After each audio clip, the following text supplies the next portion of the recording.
PTS Feedback just transformed Division 2's Year 7 Season 3 Mutiny. Companions now obey faster, revive invincible, command link buffs explode, passives stack team-wide, and gear like Concentrated Company just got a hell of a lot better. Launch December 2nd. Stick around for the 5 biggest changes that'll make your True Sons buddy a beast. Lock and load, let's do this. Accept it, Division! This is a war you can't win! Piece of shit wristwatch. Freak out, yo!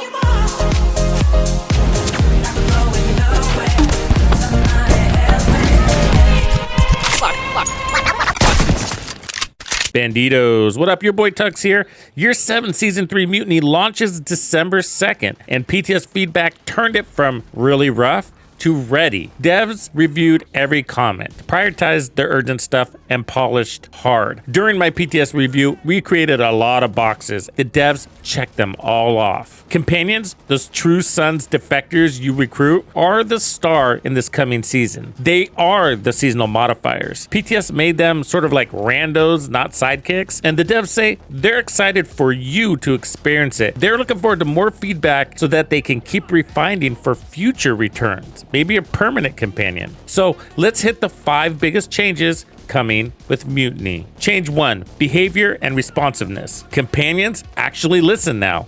Imagine that. PTS had companions lagging on orders. Attack, take cover, ability all felt slow. Now they snap to it. Take cover, they hold position within medium range of view. No wandering. They fixed stuck spots and ignored commands. And they cut the search range for enemies, so they focus on those close threats more. It sounds like it's going to be night and day from what we experienced. You yell, target that heavy, and they move. No more watching your buddy ignore a rusher while you die. Change 2, downstate and revival. They're tankier and clutch. Companions used to crumple and stay down forever. Now they're invulnerable while reviving you. When they're revived by you, full armor back. New sound effects calls it out so you know. The companions support legendary too. Are they going to be finally viable in the end game? Because my little buddies would get out there and try to face tank the Black Tusk and just get clobbered all to hell. So they didn't really expand on what that means. Support legendary too, but I think that means that they're just going to be smarter. We will have to see.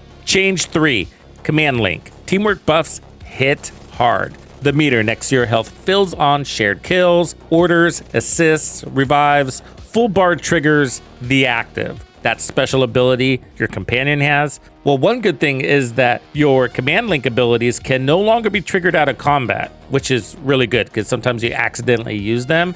And now you're going to have faster command link gain during encounters, because it felt like a slog fest trying to earn that special ability. I'm looking forward to getting my hands on this. Tons of buffs here. So priority kill is when the companion kills your marked target. When that happens, you're going to get 40% weapon handling and 10% rate of fire for 10 seconds. By the way, all of these modifier buffs can stack. This is so much better than before. We had no rate of fire buff, so huge. Crossfire kill. You or your companion kills an enemy after you have both dealt damage to it. So this is going to grant 25% critical hit damage for 10 seconds. So there was no crit damage buff before, so this is huge. Reposition. Your companion completes a move to cover order. This is going to grant 40% reload speed for 10 seconds. Assist. You or your companion kills an enemy attacking the other. 15% weapon damage for 5 seconds. So watch each other's back.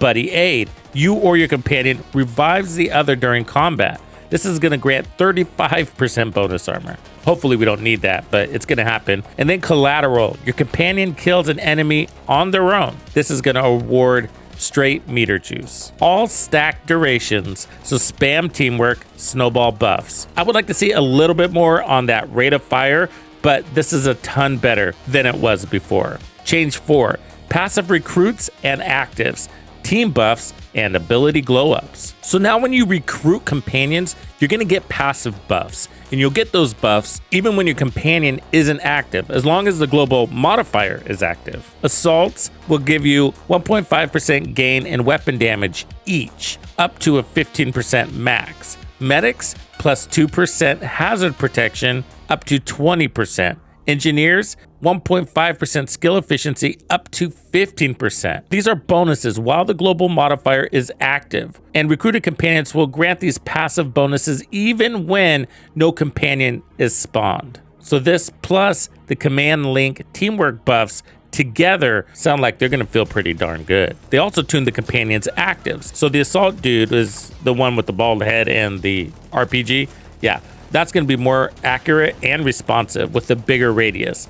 And adds, check this, damage to target out of cover team-wide. Another damage buff stacking with the passives and the command link buffs. We don't know how much damage to targets out of cover. Hopefully that's spelled out on the archetype when we're in game. So engineered tech line turret ditches weak points because that sucked. Now it's going to have better reliable targeting, longer range, and team skill damage buff. We don't know how much. Medic quick fix station heals better, deploys closer, and team armor on kill while it's up. That's a sick buff, by the way. So now I think our companions are going to be a little bit of a powerhouse. Change 5, gear balance. So we got a lot of tuning coming out of PTS. So unit alloys, salvo, rate of fire, well, unfortunately, that got a nerf. I didn't think it was overpowered, but somebody reported that. They cut it from 8% to 5% on the perfect, which isn't a huge change, but there you are. I would have voted for it to go the other way, from 8% to 10% and give us around 15 total for that holster. Concentrated company, 4-piece stacks, 3% weapon damage, and 2% critical hit damage. Hello, that's a hell of a lot better than what we had before. Weapon damage plus crit damage, yes, please. What a nice combination and a cool way to make Concentrated Company stand out from the pack. Beacon exotic chests, well, they amped that bad boy up. Allied crit damage went from 20 to 30%. Skill efficiency, 10 to 15%, and armor regen, 1% to 2%. If you're running solo or just have a skill and your allies are running around with their heads cut off, they buffed that too. Crit damage is going to get 10 to 15%. Skill efficiency from 5 to 7.5%, and your regen from 0.5% to 1%. Devs made Company way more appealing, and Beacon, well, it's special and probably best in slot in a lot of team builds. The devs said that companions pushed the tech limits, but feedback from the PTS fixed the usability. Thank God, because I was going in worried. But there's more tweaks coming, and your input matters, so make sure you leave your comments down below. Mutiny's December 2nd launch feels solid now, and the devs are going live on Monday, December 1st. So I will be streaming that both on Twitch and YouTube, so join us for the party. Are you a little bit more hyped for next season? Personally, I went from worried to, well, super curious now. So drop your thoughts below, and I'll see you at the rendezvous. Thank you for hanging out with me. I'm Tuxedo Bandito, and if you found this video helpful, be sure to hit the like, subscribe, and turn on your notifications so you don't miss out on the good stuff I have coming for you. And if you like content like this, be sure to check out the video I have recommended for you right here. If you have anything you would like me to cover, be sure to let me know in the comments below. And thank you to all the channel members and donors who make things possible. Tux Nation wouldn't be the same without you. When you buy a game from Ubisoft, enter the creator code Tuxedo Bandito to support the channel. Easy peasy. Wait, did we just become best friends?